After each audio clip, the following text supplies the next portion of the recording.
So the table below shows corresponding values of x and y for this given function, okay? So we got 6 over e to the power x plus 2. It's pretty standard stuff. And now with our table, all we have to really do is pretty much find the missing value here and then round it to 5 decimal places. So if you're not sure how to do this, all you have to do is plug in 0.2 for this value of x and then find y. So in other words, you need to find, let me have a look, 6 over e to the power of 0.2 and then plus 2. And once you do, and once you enter in the calculator, well, I've done it already, and I got a value of, let me see, 1.8625 So easy mark. Now this is needed in order to pretty much do the trapezium rule.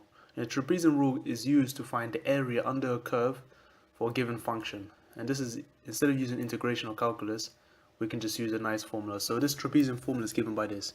So we could say that the area A under the trapezium rule would be the change in x or h over 2 times. And now all we have to do is pick 2 points, the value for y at the beginning of x and the value for y at the end of x. So x equals 0, y is 2, x equals 1, and y is this value. So it would be 2 plus 1.27165. So just highlight, we're picking these values. Plus, and then you just do 2 times every other y value in between. So we're going to pick these 4 y values.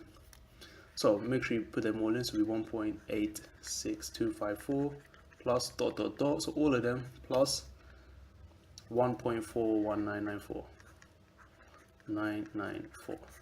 That's it. So yeah, so all of these are just the 4 values here.